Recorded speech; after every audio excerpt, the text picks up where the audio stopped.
ആമേൻ ആമേൻ. യേശുവിന്റെ ഏറ്റവും പ്രിയമുള്ള കുഞ്ഞെ, യെശയ്യാ 60:19, കർത്താവായിരിക്കും നിന്റെ നിത്യമായ പ്രകാശം. കൈവിളക്കും ഇടവഴി വിളക്കുമായ ആളുകൾ നമ്മുടെ ഉണ്ടാവും.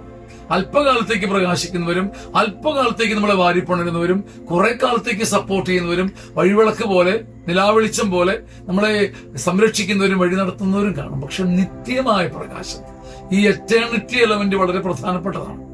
4 വർഷത്തേക്കോ 40 വർഷത്തേക്കല്ല, നിത്യമായ പ്രകാശം. അതുകൊണ്ടാണ് ദൈവസന്നിധിയിൽ ഇരിക്കാനും ദൈവത്തിന് വില കൊടുക്കാനും കർത്താവിന്റെ വചനം നമ്മളെ ബോധിപ്പിക്കുന്നത്. നമുക്ക് കൈവിളക്കുകളുണ്ട്, വഴിവിളക്കുകളുണ്ട്, അതൊക്കെ നല്ലതുമാണ്. പക്ഷെ കർത്താവായിരിക്കും നിന്റെ നിത്യമായ പ്രകാശം. ഒരിക്കലും പ്രകാശം മറയ്ക്കാതെ, നിനക്ക് പ്രകാശം നിഷേധിക്കാതെ, ഏതിരുട്ടിൽ നീ ആയിരിക്കുമ്പോഴും നിനക്കൊരു എറ്റേണൽ ലൈറ്റ്, അത് കർത്താവായിരിക്കും. കർത്താവായിരിക്കും നിന്റെ നിത്യമായ പ്രകാശം.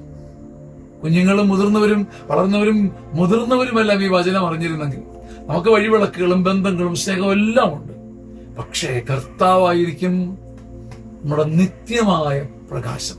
ഈ വചനം ഉള്ളിൽ പറഞ്ഞും ആവർത്തിച്ച് ഉരുവിട്ടും ആത്മാവിനെ ശക്തിപ്പെടുത്താം. ആമേൻ ആമേൻ ആമേൻ.